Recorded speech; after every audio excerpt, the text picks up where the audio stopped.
जब भी हमारे साथ किसी भी प्रकार का बड़ा संकट, संघर्ष या समस्या चल रही हो, भगवान किसी न किसी रास्ते से, किसी न किसी कारण से ऐसा कोई द्वार खोल देते हैं जिसके कारण हम उस समस्या से बाहर निकल सकते हैं और ये सब पॉसिबल होता है ग्रह योगों के बनने के बाद। प्रिय जातकों, ग्रहों के राजा जिनको ज्योतिष शास्त्र में मान सम्मान, आत्मा और हमारी बल का भी कारक माना जाता है, जो सरकारी कार्यों के लिए बहुत ज़्यादा आवश्यक हैं और जो ग्रोथ के लिए बहुत ज़्यादा आवश्यक हैं। मैं बात कर रहा हूँ सूर्य देव, सूर्य नारायण भगवान की। 12 महीनों में एक महीना ऐसा आता है जिसमें सूर्य देव को असीमित बल की प्राप्ति होती है। अब वो बल आप सभी जानते हो, देखो बिना सूर्य के इस पूरी सृष्टि का अस्तित्व नहीं। पेड़ पौधे, चराचर जगत, सूर्य से मिलने वाले कितने प्रकार के विटामिन्स होते हैं, पर उससे ज़्यादा आवश्यकता है कि बिना सूर्य के आप किसी भी चीज़ की परिकल्पना नहीं कर सकते। केवल विटामिन्स नहीं, ये हमारे भौतिक जीवन में भी बहुत महत्वपूर्ण स्थान रखते हैं। 12 महीनों में से केवल एक महीना सूर्य अपनी उच्चतम शक्ति के अंतराल को, अपनी उच्चतम शक्ति को हमें प्रदान करते हैं और ये वो समय रहता है जिसमें हम अपने बिगड़े हुए काम को बना भी सकते हैं और बनते हुए काम को बिगाड़ भी सकते हैं, क्योंकि ग्रह तो अपनी एनर्जी देते हैं पर हमें उसे किसी न किसी कारण से या तो अपना लेते हैं या फिर ठुकरा देते हैं। तो आज हम आपको इस विषय पर पूरी चर्चा करने वाले हैं, पूरा आपको बताने वाले हैं कि मेष राशि के सभी जातकों को, जो कि सूर्य आपकी राशि के लिए बहुत महत्वपूर्ण स्थान रखते हैं, महत्वपूर्ण भूमिका है सूर्य देव की आप सभी के लिए, वो अब क्या कमाल करा सकते। तो चलिए इस विषय को जानते हैं विस्तार से, गूढ़ता के साथ में। तो सबसे पहले तो मैं आपको ये बात बता दूं, ये कार्यक्रम है आपकी चंद्र राशि पर आधारित। इसको लग्न और नाम के अनुसार भी आप देख सकते हो, लेकिन सटीकता केवल और केवल आपकी जन्म कुंडली ही बता सकती है। इसलिए किसी भी निर्णय पर पहुंचने से पहले अपनी बुद्धि, अपनी तर्क शक्ति का इस्तेमाल करें और किसी से उचित परामर्श लेकर के ही आप किसी डिसीजन पर पहुंच सकते हैं। प्रिय जातकों, दरअसल क्या हो रहा है, हर ग्रह की दो अवस्थाएं मुख्यतः मानी जाती हैं जो बहुत महत्वपूर्ण होती है। एक होती है ग्रह की उच्चतम अवस्था और एक होती है ग्रह की नीचतम अवस्था। ज्योतिष शास्त्र में उच्च ग्रह को बहुत शुभ, बहुत ज्यादा बलशाली माना जाता है और कुंडली के अंदर भी जो ग्रह जितने ज्यादा उच्च होते हैं उतनी वो कुंडली भी बली मानी जाती है। यानी ऐसे व्यक्ति के कार्य में अड़चने नहीं आती, रुकावटें नहीं आती, वो शीघ्र अतिशीघ्र सभी रुकावटों को पार करता हुआ अपने कार्य की सिद्धि को प्राप्त कर लेता है। पर वहीं जब ये ग्रह नीचतम रहते हैं, अधिकतर कुंडली में आपने सुना जरूर होगा, किसी का सूर्य नीच का है, किसी का बुध नीच का है, किसी का शुक्र नीच का है, तो अधिकतम वो ग्रह, वो कुंडली उतनी ही कमजोर मानी जाती। अब खैर कुछ भी हो, जन्म कुंडली में आपकी ग्रहों की स्थिति कैसी भी हो, फिलहाल तो भाई सूर्य अपनी उच्चतम अवस्था के अंदर रहेगा और आपकी जन्म कुंडली में सूर्य की स्थिति जैसी होगी उसके हिसाब से आपको ज्यादा अथवा कम प्रभाव देखने के लिए मिलेगा। तो मेष राशि पर पड़ने वाले सभी प्रकार के प्रभाव के बारे में हम बात करेंगे, पर उससे पहले ये जानेंगे कि इससे पहले जब सूर्य उच्चतम अवस्था के अंदर रहता है, उससे पहले मेष राशि के लिए पिछला जो महीना गया वो सूर्य की स्थिति इसमें बिल्कुल भी अच्छी नहीं थी। अब उस अवस्था के अंदर आपने क्या क्या अनुभव किया, थोड़ा सा उस विषय पर भी चर्चा करेंगे और क्या क्या अब मिल सकता है उस विषय पर भी चर्चा करने वाले हैं। तो अगर सबसे पहले आपकी राशिगत की बात करें तो सूर्य देव आपकी राशि से 12वें घर के अंदर संचरण कर रहे थे। प्रिय जातकों, ज्योतिष शास्त्र के अंदर ये 12वां घर बिल्कुल भी शुभ नहीं माना जाता। अच्छा, इससे पहले डेट का जानना बहुत आवश्यक है। देखो, ये जो परिवर्तन हो रहा है इस अप्रैल में 13 अप्रैल को हो रहा है और 13 अप्रैल से 14 मई तक सूर्य आपकी राशि पर आ रहे हैं, यानी मेष राशि पर आ रहे हैं। और चूंकि मेष राशि पर सूर्य आकर के उच्च के हो जाते हैं तो मेष राशि के अंदर अब गजब की शक्ति आने वाली है, गजब का कॉन्फिडेंस आने वाला है। और साथ ही ये 1 महीने तक सूर्य आपको इतने ज्यादा प्रभाव दिखाएंगे कि आप उसको महसूस करके ही छोड़ोगे। उसको आपको महसूस हो जाएगा कि सूर्य अब आपके जीवन में कुछ ना कुछ तो बदलाव लेकर के आ रहे हैं। जैसे अगर बात करें 13 अप्रैल से 14 मई तक सूर्य यहाँ पर रहेंगे, तो अब से 1 महीने पहले क्या सूर्य महाराज 12वें भाव के अंदर संचरण कर रहे थे। अच्छा, उससे पहले क्या है कि सूर्य का महत्व जान लो। सूर्य देव हमारी पूरी ऊर्जा है, तेज है, आत्मबल है यानी कॉन्फिडेंस है, आरोग्यता के भी कारक हैं, लीडरशिप की क्वालिटी भी सूर्यदेव प्रदान कराते हैं। सूर्य की कृपा से हमें निर्णय लेने की क्षमता में मजबूती हासिल होती है और सूर्यदेव की कृपा से आत्मसम्मान की प्राप्ति भी होती है। सूर्य ही अचीवमेंट है, सूर्य ही प्रोग्रेस है, सूर्य ही पदोन्नति है, प्रमोशन है, ये मान करके चलो। और सूर्य अगर अच्छा हो तो सभी क्षेत्रों पर सफलता मिलती है, स्वास्थ्य ठीक रहता है और अधिकारी वर्ग के लोगों से राजनीतिक संबंधों में भी लाभ की प्राप्ति। अगर बात करें कि पिछला महीना सूर्य का कैसा गया, क्योंकि पिछले महीने सूर्य 12वें भाव के अंदर थे, लगभग मान करके चलो आप कि 13 अप्रैल से पहले का एक सीधा सीधा मान के चलो कि 13 मार्च से 13 अप्रैल, ये जो टाइम फ्रेम रहा है इसमें सूर्य की स्थिति पंचमेश की स्थिति, आपके विद्या भाव, पुण्य भाव की स्थिति मजबूत बिल्कुल भी नहीं। क्या-क्या अनुभव आपने किया होगा? जो-जो चीज़ें हम आपको बता रहे हैं, अगर आप इन चीज़ों में आपने बाधाएँ अनुभव करी हैं, तो निसंदेह आप अपने कमेंट बॉक्स में, वीडियो के कमेंट बॉक्स में ज़रूर अपनी प्रतिक्रिया देना। प्रिय जातकों, सूर्य की स्थिति पंचमेश होकर के द्वादश स्थान पर रही, यानी कि करियर में कुछ अड़चनें देखी गई हैं। करियर में रुकावट देखी गई है, नौकरी पेशा जीवन के अंदर अव्यवस्थाएं आपके साथ में हो सकता है कई सारे जातकों के साथ में नौकरी छूटने या नौकरी छोड़ने के मन में भावनाएं जागृत हुई। यहाँ पर बॉस के साथ में भी अनबन, बॉस को लेकर के चिंता, बॉस के साथ मनमुटाव और आपके काम में तालमेल ना बैठ पाने वाली स्थिति भी विगत 1 महीने के अंतराल में अगर देखी गई है, तो वो सूर्य का प्रभाव। यहीं अगर आपको कोई ये था कि मुझे प्रमोशन मिलने वाला है, मिलने वाला है, मिलने वाला है, पर अचानक वो प्रमोशन आपको नहीं मिला, आपका कार्य रुक गया और दूसरे व्यक्ति को प्रमोशन मिला, तो ये सूर्य देव की द्वादश भाव की स्थिति दर्शाती है। कहीं ना कहीं ये प्रभाव अगर आपके पास ज्यादा हो रहे हैं, तो आपको एक नोट और समझना चाहिए कि आपकी कुंडली में भी कहीं ना कहीं सूर्य की स्थिति ज्यादा खराब है, सूर्य की स्थिति कुंडली के अंदर वीक है। उस स्थिति में सूर्य अपनी कुंडली का विश्लेषण करवाओ, ये चेक करवाओ सूर्य की स्थिति, की सूर्य का मजबूत होना बहुत आवश्यक। प्रिय जातकों, अगर आप किसी विशेष कार्य के लिए प्रयोजन कर रहे थे और उस काम में आपको अचानक असफलता हासिल हो, लग रहा था कि सफल होने वाले हैं, पर एंड मोमेंट पर यह लगा कि अब असफल हो, तो ये प्रभाव था। और आर्थिक रूप से भी सूर्य ने यहाँ पर आपको प्रॉब्लम दी होगी। पिछला महीना खर्च अचानक बढ़ा होगा और कुछ खर्च अनचाहे करने पड़े होंगे, अव्यवस्थाएं करनी पड़ी होंगी, यानी कि जिस खर्च का प्लान नहीं करते वो खर्च अचानक आ जाता है, तो स्थिति डामाडोल हो जाती है। तो अगर ऐसी कोई स्थिति बनी है आपकी, तो निसंदेह सूर्य का प्रभाव रहा होगा। बचत पर तो मुख्यतः प्रभाव पड़ा ही है, पर सबसे ज्यादा जहां पर लोगों को असफलताएं मिली हैं, जहां पर लोगों के काम अटके हैं, काम में रुकावट हुई, वो है विदेशी काम। विदेश में जाकर के सेटल होना था या विदेश में पहले से रह रहे थे, वहां किसी बड़ी चिंता आपके मस्तक पर आ टिकी है, वहां पर कोई बड़ा संघर्ष आपके दिमाग में आ गया और अब आप विदेश में रहने वाले या विदेश में जो भी जॉब करने चाहते हैं या एमएनसी कंपनी में, उनके साथ में किसी प्रकार के संकट की उत्पत्ति हो रही है, तो ये नैसर्गिक प्रभाव माने जाएंगे सूर्यदेव।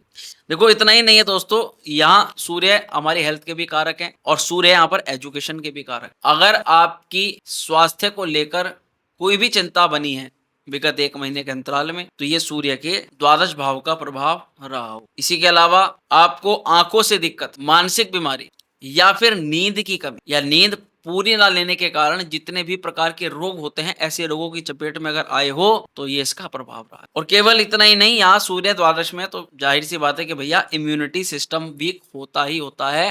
कफ, कोल्ड, नजला, जुकाम, खांसी, बुखार और मौसमी बदलावों की चपेट में आने वाली जितने भी प्रकार के रोग होते हैं, वो विगत 1 महीने के अंतराल में ज्यादातर देखे गए होंगे। तो ये सूर्यदेव का प्रभाव आपकी कुंडली के अनुसार आपको थोड़ा नकारात्मक मिला हो। पिछले 1 महीने में रिलेशन में कोई ना कोई दिक्कत, कोई ना कोई परेशानी, आपसी मनमुटाव, पार्टनर के साथ में विशेष रूप से किसी विश्वास ना होने के कारण से, यानी बिलीव सिस्टम कमजोर होने के कारण से अविश्वास की स्थिति उत्पन्न हुई हो और अब कहीं ना कहीं आपको पार्टनर की कुछ चीजों पर विश्वास करने में कठिनाई हो रही है। यही सूर्य 12वें घर के अंदर जाते हैं तो व्यक्ति को अकेलापन प्रदान करा देते हैं, मजबूर हो जाता है, वो किसी पर भरोसा नहीं कर पाता। और अगर आपका विश्वास किसी ने तोड़ा है, अविश्वास की स्थिति तभी उत्पन्न होती है, तो उसी के कारण से अकेलापन यहाँ पर बन। गर्भवती महिलाओं को मुख्यतः अगर गर्भ की समस्या इस दौरान हो रही है, तो उन्हें सूर्यदेव के विशेष उपाय रेमेडीज करने ही करने। तो प्रिय जातकों, ये पॉइंट वाइज मैंने आपको कुछ समय ना खराब होते हुए मैंने आपको पॉइंट टू पॉइंट सारी चीजें बताई हैं। अगर ये 1 महीने के अंतराल में आपके साथ में चीजें घटित हो रही हैं, तो अभी सूर्य ये मान करके चलो कि थोड़ी अशुभ अवस्था के अंदर था। अब सूर्य बहुत शीघ्र आपके समस्याओं के समाधान के लिए दरवाजे खोल रहा है। और यहाँ हम ये बात कह सकते हैं कि मेष राशि वालों, उच्च के सूर्य करेंगे निहाल, देंगे आपको अवसर की बौछार। सूर्यदेव खोलेंगे आपके रुकावटों के दरवाजे और सूर्यदेव चमकाएंगे आपका सोया हुआ भाग्य, क्योंकि सूर्य उच्चतम आ रहे हैं, पंचमेश हैं, पंचम भाव के स्वामी हैं, विद्या भाव के स्वामी हैं, पुण्य भाव के स्वामी हैं, केंद्र में आपके त्रिकोण में प्रथम भाव के अंदर आ रहे हैं। सूर्य का पूरी तरह से पॉजिटिव इंपैक्ट मेष राशि के जातकों पर है। और बैक टू बैक आपको इसके बाद में एक और बड़ी गुड न्यूज मिलने वाली है। अगर वो जानना चाहते हो तो अभी चैनल को सब्सक्राइब करके बेल आइकन प्रेस कर दो, क्योंकि बहुत शीघ्र अब 1.5 साल से राहु का बनाया हुआ मायाजाल समाप्त होने जा रहा है। 1.5 साल से, नोट कर लेना, मैंने 1 महीने वालों को भी सूचित कर दिया, और जो लगातार ही 1.5 साल से अपनी परेशानी अनुभव कर रहे हैं, दरअसल आप लोगों का एक प्रश्न रहता है, कभी 1 महीना बताते हैं, कभी 1 साल बता 1.5 साल बताते हैं, क्योंकि हर राशि के व्यक्ति पर पूरा यही नहीं कि 1.5 साल से दिक्कत चल रही है, किसी के 5 साल से दिक्कत है, किसी को 1.5 साल से, किसी को 1-1 महीने से। कुंडली में जो ग्रह खराब होगा उसका इम्पैक्ट ज्यादा पड़ेगा। अगर राहु खराब है तो पिछला 1.5 साल आपका फिर दिक्कत में गया। अगर सूर्य खराब है तो पिछले 1 महीने में आपकी दिक्कत हुई। तो ऐसे हमें आपको अलग-अलग तरीके से बताना पड़ता है, ताकि बिना कुंडली वालों को भी एक सटीक आकलन प्राप्त हो पाए। आपके साथ में जैसी घटनाएं घटित हो रही हैं, उसके अनुसार आपको ही थोड़ी मेहनत करके इस चीज समझनी पड़ेगी। प्रिय जातकों, अब जैसे कि ये चीजें हमारी समझ में आ गई कि अब हमें 13 अप्रैल तक ये चीजें भोगनी पड़ी थी, तो अब 13 अप्रैल के बाद जिन्हें 1 महीने से दिक्कतें परेशानी दिखाई दे रही थी, उन लोगों को सुन लो। उन लोगों को अब 13 अप्रैल से 14 मई के बीच में नए रास्ते खुलते हुए नजर आए। क्यों? क्योंकि सूर्यदेव अब उच्च राशि की ओर है। उच्च राशि के सूर्य में भूरी भूरी प्रशंसाएं करी गई, आत्मविश्वास बढ़ता है, कॉन्फिडेंस बढ़ता है, आरोग्यता आती है, कार्यों में रुकावटें दूर होती हैं, अनेक प्रकार के लाभ होते हैं। पर पॉइंट वाइज हमें आपको बताना है किस किस कार्य क्षेत्र पर, कौन कौन से काम पर, किस किस प्रकार से आपको बेनिफिट उच्च के सूर्य करवा सकते। सबसे पहले समझो, सूर्य पंचम भाव के स्वामी होने के कारण ये पंचम भाव त्रिकोण भी माना जाता है। त्रिकोणाधिपति हो जाते हैं, और सूर्य त्रिकोण के अधिपति होने के बाद आपकी राशि के ऊपर आ रहे हैं, तो ये स्थिति अत्यंत योग कारक बन, अत्यंत शुभ बन चुकी है, बहुत अच्छी बन। और प्रथम भाव में अपनी उच्च राशि पर आने के कारण सूर्यदेव आपको अपनी कृपा का पात्र जरूर बनाए। प्रिय मेष राशि के जातकों, सबसे पहला लाभ है कॉन्फिडेंस की वृद्धि, आत्मबल में वृद्धि। और दूसरा लाभ यह है कि अब आपके व्यक्तित्व के अंदर आकर्षण बढ़ने वाला है। लोग, स्त्री हो चाहे पुरुष हो, चाहे बॉस हो, चाहे आपका क्लाइंट हो, अब अगर वो आपकी बातों से प्रभावित नहीं हो रहा था, तो अब प्रभावित होना प्रारंभ हो जाएगा, जिसके प्रभाव से आप अपने काम में सफलता शीघ्र अतिशीघ्र हासिल कर पाओ। ये देखा जाएगा कि कुछ ना कुछ करिश्माई बदलाव आपके व्यक्तित्व के अंदर हो रहा है। पर्सनैलिटी डेवलपमेंट में जिसको कहते हैं कि हमारा व्यक्तित्व ऐसा है कि सामने वाला व्यक्ति उससे प्रभावित ना हो, ऐसा हो ही नहीं सकता। और ये 1 महीने में आपको महसूस होने लग जाएंगे। कैरेक्टर, प्रथम भाव व्यक्ति का चरित्र होता है, और सूर्य नित्य उठना, काम के प्रति लापरवाही ना रखना, काम को पूजा मान करके चलना, और काम में पूरी शिद्दत पूरी मेहनत को झोंकना, वो शक्तियां व्यक्ति को प्रदान करते हैं। और आप सभी को पता है कि जो व्यक्ति इस भाव से काम करता है उसको असफलता हो ही नहीं सकती कि उसको असफलता में। प्रिय मेष राशि के जातकों, आकर्षण का प्रभाव बढ़ेगा, करिश्माई व्यक्तित्व चमकेगा, और सबसे अच्छा है कि इस दौरान आपकी निर्णय लेने की क्षमता में भी अब अच्छा खासा इजाफा देगा। पिछले महीने यही बड़ी समस्या रही कि आपने कुछ महत्वपूर्ण डिसीजन लिए होंगे, वो डिसीजन पर अब आपको सोचना पड़ रहा है कि ये डिसीजन मुझसे गलत हो गए, और उस डिसीजन को लेकर के पछतावा हो रहा था। पर जो भी होता है अच्छे के लिए होता है, ये बात अभी आपकी समझ में जल्दी आ जाए। समाज में अगर आप काम करते हो, समाज में उठना बैठना है आपका, तो आपका मान सम्मान बढ़ेगा, और सामाजिक गतिविधियों से आपको लाभ के भी सहयोग बने। अगर आपकी नेतृत्व क्षमता कमजोर हो रही थी, आपके अंडर में लोग अच्छे तरह से काम नहीं कर पा रहे थे, आप काम को एग्जीक्यूट नहीं कर पा रहे थे, आप लोगों के द्वारा काम नहीं ले पा रहे थे, तो ऐसी क्षमताएं भी आपके अंदर वृद्धि होगी, और इसमें भी लाभ मिलेगा। सूर्य के उच्च होने के कारण आपके करियर में अब बहुत जल्दी एक अच्छी सफलता, हम कह सकते हैं, एक अच्छा मौका कह सकते हैं कि मिलने वाला है। बहुत समय से जो जातक खाली बैठे हुए हैं, नौकरी को लेकर प्रयास कर रहे हैं, पर उनको जॉब में किसी प्रकार का बेनिफिट नहीं मिल पा रहा, जॉब में किसी तरह की कोई लाभ नहीं मिल पा रहा, तो ऐसे जातकों के उच्च के सूर्य भाग खुल सकते हैं। 1 महीने की अंतराल की अवधि रहेगी, पर यहाँ आपको सबसे ज्यादा फोकस बना करके मेहनत करना पड़ेगा। जो जातक आपको लगता है आपके अंदर कमी है, पेश है, तो उस कमी को सुधारने का बहुत बड़ा अवसर आपको आ चुका है। जो बच्चे सरकारी क्षेत्रों के लिए मेहनत कर रहे हैं, उनको सरकारी कार्यों में सफलता के प्रबल योग बनना है। मेष राशि के जातकों, प्रशासनिक कार्यों में अगर आपकी कोई रुकावटें थी तो वे दूर होंगी, और प्रशासनिक गतिविधियां अब तेज होने वाली। कुछ ऐसी जॉब्स हैं, कुछ ऐसे क्षेत्र हैं जहां पर यह सूर्य अपना बहुत अच्छा प्रभाव दे रहा है, जैसे कि मैनेजमेंट सेक्टर वालों, जैसे कि डॉक्टरी लाइन वालों को, डॉक्टरी विभाग, चिकित्सक, मेडिसिन, एमबीबीएस, जो भी लोग डॉक्टरी की पढ़ाई कर, जो भी जातक पुलिस में जाना चाहते हैं, जो लोग पुलिस में पहले से हैं, जो जातक डिफेंस में, मिलिट्री में पहले से हैं या जाना चाहते हैं, जो जातक पॉलिटिक्स में पहले से हैं या फिर जाना चाहते हैं, और जो जातक मीडिया क्षेत्र के अंदर हैं या फिर जाना चाहते हैं, ऐसे जातकों को सूर्य का गोचर अच्छा खासा लाभ देकर के जा सकता है। इस गोचर में आप नया स्टार्टअप करने की योजना बना सकते हैं और उस पर कार्यरत हो सकते हैं। ये आपके किसी विशेष प्रयोजन को सफल बनाने के लिए, किसी नए व्यवसाय को शुरू करने के लिए, कोई नया स्टार्टअप करने के लिए सूर्य सूर्य का ये गोचर आ चुका है। सबसे ज्यादा लाभ सूर्य पंचमेश है,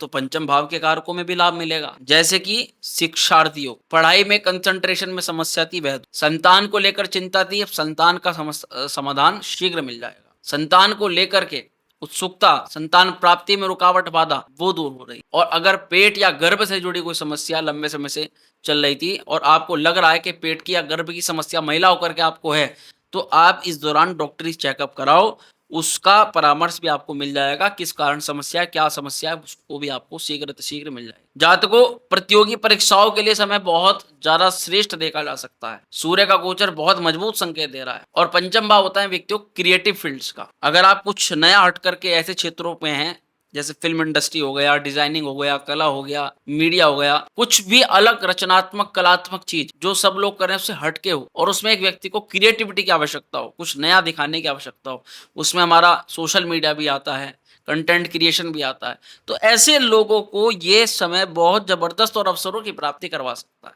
मैंने कोशिश करी आपको बताने की कि पिछले महीने में क्या क्या समस्या आपको रही होंगी और इस गोचर के अंतराल में किस किस क्षेत्र में आपको लाभ मिल सकता है। अब हमें ये जानना बहुत आवश्यक है कि कौन से रिलेशन पर, कौन से संबंधों पर ये गोचर अपना अच्छा प्रभाव डाल सकता है। सूर्य पिता का कारक होता है, द्वादश में अब तक था, आपकी राशि पर आ रहा है, तो सबसे पहला लाभ, अगर पिता से कोई बेनिफिट आपको चाहिए तो वो मिलने वाला है। हो सकता है कहीं जातकों को पहले ही मिल गया हो, वो बता दीजिएगा अपने बारे में, पर जिनको नहीं मिला है उनको सूर्य के इस गोचर के अंतराल में उसके योग बन रहे है। पिता की हेल्थ को लेकर कोई चिंता को टेंशन थी वो कम होने वाली है। साथ ही जीवन साथी के साथ तू मैं अगर पहले से बरकरार थी तो उसमें भी आपको लाभ के संयोग देख। सभी मेष राशि के जातकों को प्रेम सौहार्द के लिए बड़ी शुभकामना देना चाहूंगा, क्योंकि जीवन में कोई नया संकेत मिल रहा है प्रेम को लेकर। अगर आप अब तक एकांतवादी थे, अकेले थे, कोई जीवन में नहीं था, तो संयोग बहुत प्रबल रूप से बन रहे हैं कि आपके जीवन में कोई ना कोई साथी जरूर जुड़ने वाला है। हाँ, पुराने रिलेशन जिनके खराब चल रहे हैं उनके लिए भी समय अच्छा है, उनके लिए सॉल्यूशन लेकर के आने वाला है। पर जो लोग बिल्कुल एकांतवादी हैं उनको डबल होने के संयोग। हेल्थ को लेकर के ये कहेंगे कि इम्यूनिटी अब पहले से प्रबल होगी, आत्मसम्मान बढ़ेगा, मान सम्मान बढ़ेगा। लेकिन अब कुछ ऐसी चीजें जान लो जो आपको फिलहाल बिल्कुल नहीं करनी। सूर्य अग्नि तात्विक प्लेनेट है, सूर्य के अंदर बड़ी ऊर्जा है, आप सभी को पता है, पर अग्नि कारक ग्रह जब हमारी राशि पर आता है तो हमारी बॉडी के अंदर भी जो फायर एलिमेंट मॉलिक्यूल है वो थोड़े बढ़ जाते। उस अवस्था में मैं थोड़ा गुस्सा आना, गर्म मिजाज का रहना, क्रोध रहना, किसी की बात में एकदम से गुस्सा आ जाना, किसी को सुना देना, किसी के व्यवहार को देखकर अचानक अपना व्यवहार चेंज कर लेना, ऐसी चीजें हो जाती जो हमें नहीं करनी। कहते हैं ना कि हमने कोई दवाई ली, कोई डोज ली, तो उसका जो गुड इफेक्ट था वो तो पड़ा, फिर साइड इफेक्ट भी पड़ गया। तो कई बार साइड इफेक्ट खतरनाक हो जाता, तो हमें उन साइड इफेक्ट्स से भी सुरक्षा रखनी चाहिए और हमें पहले से पता होना चाहिए कि कौन सी चीज कहाँ गलत हो सकती है। जैसे कि ज्यादा किसी चीज को लेकर के गुस्सा नहीं करना है, अहंकार नहीं करना है, कोई झूठ बिल्कुल नहीं बोलना है, बिल्कुल इतना हो सके झूठ से परहेज करना, झूठी गवाही नहीं देनी, झूठ नहीं बोलना, किसी के खिलाफ कोई दोगली बात नहीं करनी और ना ही किसी की उगली चुगली में शामिल होना है। ये काम आपको आपके सूर्य के बने बनाइयों को खराब कर। प्रिय जातकों, आपको अहंकार, गुस्सा, क्रोध इनसे तो बचाव रखना ही है। साथ ही अगर आपको पहले से कोई माइंड में, सिर में, आंखों की दिक्कत और बीपी की समस्या है तो भी आपको थोड़ी सावधानी बना करके चलनी पड़े। वैसे हमने आंखों की समस्या के लिए आराम बताया है, पर जिन लोगों की पहले से दवाइयाँ चल रही हैं उनको थोड़ा सा केमिकल रिएक्शन की संभावना रहती है। तो आप जब भी कोई किसी से पूछकर दवाई खाएं तो ऐसे ही अपना खुद का इलाज ना करें, एक बार डॉक्टर से परामर्श करके ही आपको वो कार्य करना चाहिए। प्रिय जातकों, अगर हम उपाय की और रेमेडीज की बात करें तो वैसे सूर्य का यहाँ पर जो योग बन रहा है उस अवस्था में हर व्यक्ति को सूर्य का उपाय करना चाहिए, चाहे फिर वो किसी भी राशि का हो, लेकिन खासकर मेष राशि के लिए तो करना ही करना है। जैसे कि सबसे पहले उपाय करें मंत्र जाप। प्रतिदिन जैसे ही 13 अप्रैल की डेट शुरू होती है वैसे ही आप ओम घृणी सूर्याय नमः इस मंत्र का प्रतिदिन जाप करना प्रारंभ करें और वहीं पर आप आदित्य हृदय स्तोत्र का पाठ भी कर सकते हैं। और कोशिश करें कि 13 तारीख के बाद से आप थोड़ा थोड़ा गरीबों को दान करें, तीर्थ स्थलों पर जाकर के दान करें, मंदिरों में, पर्यटक स्थलों पर जाकर के दान करें। ऐसा करने से उच्चतम फल की प्राप्ति होगी। और सूर्य को अर्घ्य जरूर देना है ताम्रपात। ये एक महीना भी अगर मान के चलो आपकी कुंडली में सूर्य खराब था या किसी पापी ग्रह से प्रभावित है या आपकी कुंडली में पितृ दोष है, ग्रहण दोष है, अगर ये एक महीना अगर आप सूर्य को अर्घ्य भी दे देते हो तो मान करके चलो आपका बहुत कुछ लाभ हो जाएगा। दूसरी चीज एक और सुन लो, सूर्य द्वादश स्थान में अब तक था, 12वें घर के अंदर था। बहुत लोगों पर इसकी बैड इम्पैक्ट के कारण से क्या हुआ होगा मैं आपको थोड़ा बताना चाहता हूँ। नकारात्मक शक्तियों का प्रभाव, नेगेटिव एनर्जी। यहाँ पर कुछ लोग इस चीज को मानते हैं, कुछ लोग नहीं मानते। जो मानते हैं उन लोगों के लिए मैं साफ तौर पर बता रहा हूँ, क्योंकि ना मानने वालों को वो चीजें दिखाई भी नहीं। मानने वालों को का कहने का मतलब यही है कि उन्हीं पर प्रभावी होनी होगी और वही लोग माने। आप लोगों को अगर लगता है कि कोई नकारात्मक शक्ति, कोई नेगेटिव एनर्जी, कोई तंत्र क्रिया आपके लिए कराई गई है, तो उसकी संभावना पिछले 1 महीने का अंतराल ज्यादा दिख। आपके लिए बहुत अच्छा अवसर है। नेक्स्ट मंथ में, अगले ही महीने बगलामुखी जयंती, बगलामुखी जन्मोत्सव हो रहा है। उस बगलामुखी जन्मोत्सव, क्योंकि हमारी शक्तिपीठ में माँ पीताम्बरा की शक्तिपीठ है और माँ बगलामुखी की विधि विधान से आराधना पूजा अर्चना की जाती। आप भी अपने गोत्र नाम से अपनी एक पूजा माँ पीताम्बरा बगलामुखी मैया के नाम से आयोजित करवा, और ये सौभाग्य है। आप अपने घर बैठे या फिर शक्तिपीठ में आकर के पधार करके भी ये सौभाग्य प्राप्त कर सकते। प्रिय जातकों, आप सभी को आमंत्रित करेंगे इस प्रयोजन के लिए, और जिन जातकों को लगता है कि ऐसा कुछ प्रभाव है आपके ऊपर, तो ये बहुत अच्छा अवसर है। तो प्रिय जातकों, यही सब था मेष राशि के जातकों सूर्य के पूरे फलादेश के बारे में मैंने आपको बताया। क्या कुछ आपको बचाव रखना है, क्या लाभ मिल सकते हैं, कैसे कैसे आपको सूर्य ने कठिनाइयां पिछले महीने में दी होगी। वीडियो कैसी लगी कमेंट करके जरूर बताइएगा। पसंद आई हो तो लाइक करिएगा, शेयर करिएगा, और मिलते हैं अगले वीडियो में। तब तक स्वस्थ रहें, खुश रहें। हर हर महादेव।